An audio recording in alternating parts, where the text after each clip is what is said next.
I'm sure we're all aware of the continuing saga of the Activision Blizzard acquisition that Microsoft has been so desperately trying to get approved for over a year now.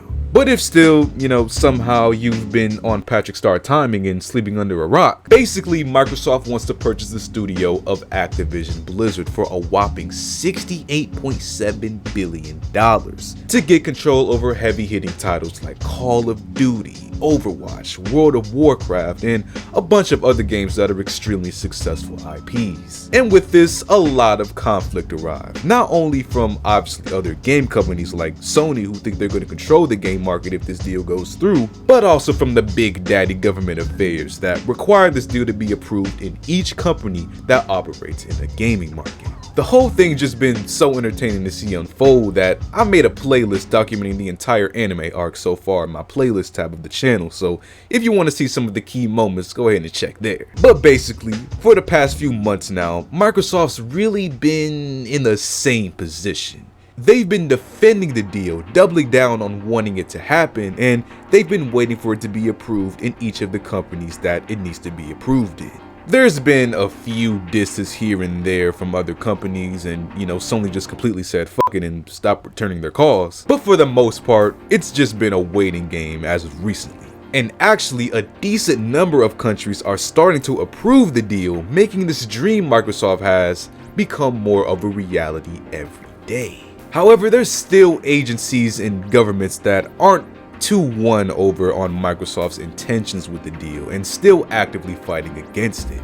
One of these groups is the CMA, or the United Kingdom's Competition and Markets Authority, who's been publicly speaking against them for the longest time now. But just recently, the CMA made an argument against Microsoft based on the company's own internal documents that feeds further into the thought of the acquisition being bad overall for gaming. An issue that details the negative effects that the Xbox Game Pass could have. Now, it's no secret that the Xbox Game Pass is one of Microsoft's best cash cows right now, and it makes up a good portion of their revenue. It made them over $540 million just from July to September of last year. So the service is nothing short of popular and profitable. And with this, you can pretty much without a doubt say that Xbox won't cancel the service anytime soon, especially if they're able to go through with the acquisition of Activision Blizzard. In fact, you could even say that they'd push it even more. I can already see it.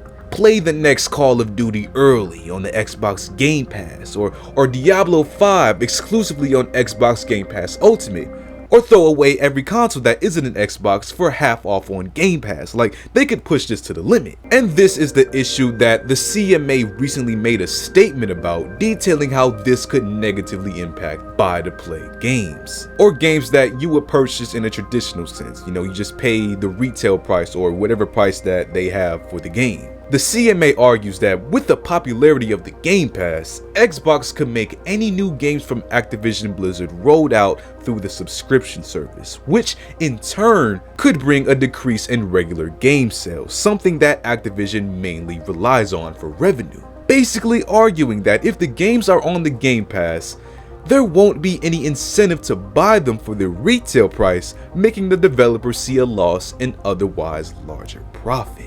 And this is a decent argument to make on behalf of going against Xbox, but while the Game Pass is really popular and gaining a lot of traction, it still hasn't reached the point to where it completely overtakes pure game sales. Like, some people like myself still aren't bought on the fact to pay monthly to play their favorite games, because what if they take it off the platform? You don't technically own it, you're just paying monthly to play it, so you're subject to the game being removed. And even the CMA acknowledged this later in the same report, stating that the Xbox Game Pass will likely remain a smaller part of sales for the foreseeable future. So they obviously know that this isn't an impending problem, like something that's happening right now, so they most likely made this argument as an issue that can arrive in the future. But overall, this isn't the CMA's best argument, but when you're set on stopping the biggest transaction in gaming history, you gotta pull out whatever you can, so I don't blame them. We'll ultimately have to see if it's effective based on the outcome of the acquisition.